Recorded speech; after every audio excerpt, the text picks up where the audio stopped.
News చూస్తున్నాం. రాజకీయాలతో Tamil Nadu అట్టుడికిపోతోంది.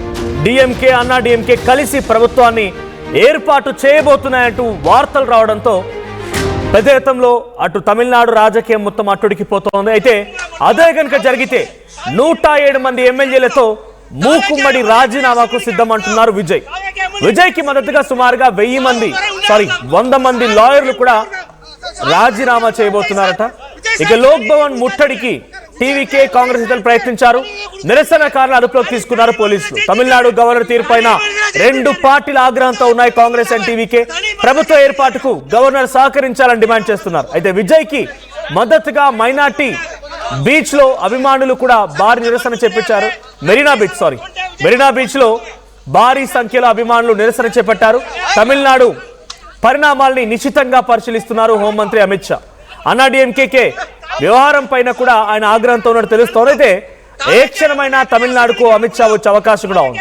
So అటు అన్నా డిఎంకే కలిసి 107 స్థానాలతో ప్రభుత్వాన్ని ఏర్పాటు చేయబోతున్నటువంటి వార్తలు రావడంతో మరింత ఉధృతంగా మారింది తమిళనాడు రాజకీయం. తమిళనాడులో టీవీకే అండ్ కాంగ్రెస్ నేతలు లోక్ భవన్ ముట్టడి కార్యక్రమం పిలుపునిచ్చారు. అక్కడ ఉధృతత కొనసాగుతోంది. సో మరోవైపు మెరీనా బీచ్ లో కూడా భారీ సంఖ్యలో కొంతమంది సామాన్య జనం కూడా టీవీకే సపోర్ట్ గా ఆందోళన వ్యక్తం చేస్తున్నారు. అటువైపు నుంచి కొంతమంది లాయర్లు కూడా ఒకవేళ కనుక వాళ్ళిద్దరు ప్రభుత్వాన్ని ఏర్పాటు చేస్తే మేము రాజీనామా చేస్తామని చెప్పి విజయ్ కూడా వార్నింగ్ ఇచ్చారు.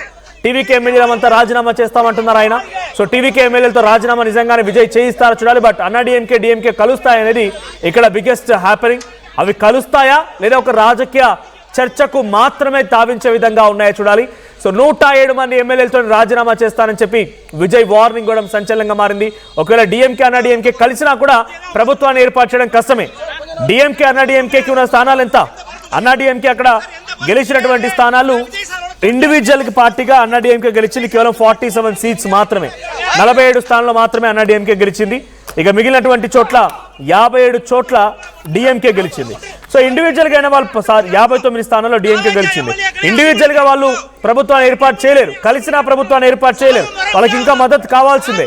ఎటువైపైనా హంగే ఉంది కాబట్టి ఇప్పుడు ఆ అన్నా డిఎంకే కూడా రాజకీయ ప్రయత్నాలు ముమ్మరంగా కొనసాగిస్తూ ఉన్నాయి. అటు అన్నా డిఎంకేకి స్టాలిన్ వైపు నుంచి ఒక సమాధానం వచ్చింది, ఒక రిప్లై వచ్చింది.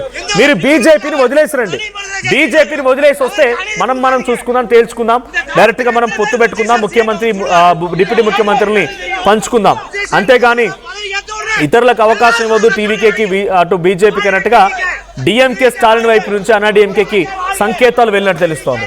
సో ఒకసారి అక్కడ ఉధృతత కొనసాగుతుంది. లోక్ భవన్ దగ్గర ముట్టడికి సంబంధించిన వాతావరణం చాలా సివియర్ గా ఉంది. ఒకసారి ఆ విజువల్ చూద్దాం.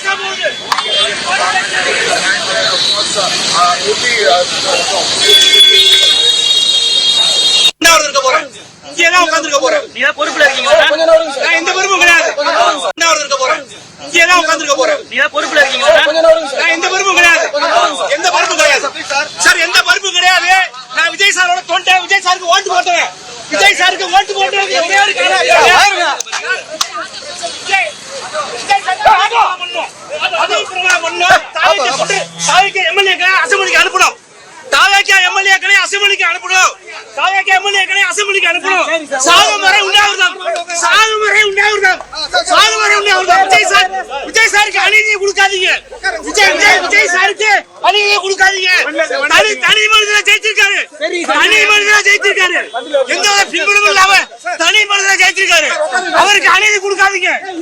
இந்த காவல்துறை எத்தனை பேருக்கு விஜய் சார் சிஎம் அவர் சொல்லுவார். விஜய் சார் முதல்வர் பதவி ஏற்ற உடனே எல்லாருக்கும் தொழில் கிடைக்கும். ఇది అక్కడ లోక్ భవన్ దగ్గర జరుగుతున్న ఉద్రిక్తత. విజయ్ ని సీఎం కాకుండా అడ్డుకుంటున్నారు అని చెప్పి, కుట్ర చేస్తున్నారని చెప్పి టీవీకి నేతలు ఆందోళన చేపడుతుంటే పోలీసు అరెస్ట్ చేస్తున్నారు. తమిళనాడు మొత్తం హైటెన్షన్ వాతావరణం నెలకొని ముఖ్యంగా లోక్ భవన్ దగ్గర మరింత ఉధృతంగా మారింది. భారీ సంఖ్యలో పోలీసులు మోహరించారు. ఏకంగా శాంతి భద్రతల్ని విఘాతం కలిగిస్తున్నారంటూ గవర్నర్ కూడా ఎప్పటికప్పుడు డీజీపీకి ఆదేశాలు జారీ చేసి ఎక్కడి వారు అక్కడిని అరెస్ట్ చేయాలంటూ కూడా ఆదేశించినట్టు తెలుస్తోంది. మరిన్ని అప్డేట్స్ ప్రతినిధి కృష్ణమోహన్ అందిస్తారు. కృష్ణమోహన్, ఈరోజు తమిళనాడు వ్యాప్తంగా ఎటువంటి ఉధృతి కొనసాగుతోంది? అటు టీవీకే కాంగ్రెస్ రెండు కలిసి గవర్నర్ పాలనకి వ్యతిరేకంగా, గవర్నర్ యొక్క డిసిషన్స్ వ్యతిరేకంగా ఆందోళన చేపడుతున్నారు. ఎక్కడి వరకు వచ్చే ఆందోళనలు?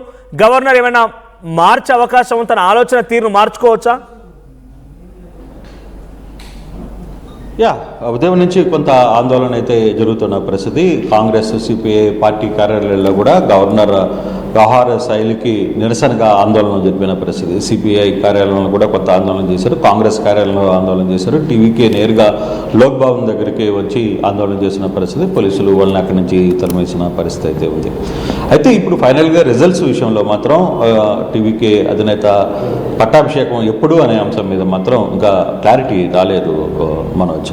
కారణం గవర్నర్ మాత్రం చాలా క్లియర్గా ఒకటే చెప్తున్నారు, నేను సంఖ్యాబలం చూడందే నేను ఎటువంటి పరిస్థితుల్లో అతను పిలిచే ప్రసక్తి లేదని ఆయన చెప్పేశారు. మరోవైపు ఆయన ఇంకో మాట కూడా చెప్పారు, అవకాశం ఇచ్చాను, రెండోసారి కూడా పిలిచి విజయ్కి అవకాశం ఇస్తానని చెప్తే మూడో వ్యక్తులను ఎవరిని నేను పిలిచి మాట్లాడడం అనేది జరగదు, నేను అందుకే ఇప్పుడు దాకా వేరే వ్యక్తులకు కూడా అవకాశం ఇవ్వలేదు అనేది కూడా ఒక ఛానల్కి ఇంటర్వ్యూలో ఆయన ఫోన్ ఇన్లో కూడా ఆయన మాట్లాడారు సందర్భం మనం చూసాం. అయితే ఇప్పుడు ఓవరాల్ ఎపిసోడ్ ఈరోజు చాలా కీలకమైన నిర్ణయాలు జరుగుతున్నాయి. ఒకటి సిపిఎం ఆ నిర్ణయాలకు సంబంధించిన వ్యవహారంలో సిపిఎం తన క్యాడర్ పూర్తిగా అంటే తమ ప్రధాన కార్యదర్శుల క్యాడర్లో కూడా వాళ్ళు మాట్లాడారు. అలాగే సిపిఐ కూడా సేమ్ ఇదే చర్చలు అయితే జరిగింది. ఇప్పుడే మనం కానీ చూసుకుంటే విసికే నేత కూడా ఆయన ఇప్పుడే ఒక స్టేట్మెంట్ కూడా ఇచ్చారు. వాళ్ళిద్దరూ లెఫ్ట్ పార్టీలు తమ నిర్ణయాన్ని ప్రకటించిన తర్వాత విసికే కూడా మేము కూడా ఆలోచించుకొని తమ నిర్ణయాన్ని ప్రకటిస్తామని చెప్పి ఆయన కూడా విసికే అధినేత కూడా మాట్లాడిన పరిస్థితి. సో ఇప్పుడు ఓవరాల్ ఎపిసోడ్లో మనకి ఒకసారి కానీ చూసుకుంటే దాదాపుగా ఒకసారి సంఖ్యాబలం గురించి మాట్లాడుకుంటే టీవీకేకి 108 ఉన్నాయి. అంటే 108లో అంటే ఒకటి వెళ్ళిపోతుంది, 107 కిందనే లెక్కేసుకోవాలి. ఇండియన్ కాంగ్రెస్కి 55 ఉన్న 5 సీట్లు ఉన్న పరిస్థితి. ఇక డిఎంకేకి 59, ఏఐడికి 47, పిఎంకేకి 4, ఐయుఎంఎల్కి 2, సిపిఐకి 2, విసికేకి 2, సిపిఎంకి 2, బీజేపీకి 1, డిఎండికేకి 1, ఏఐఎంకి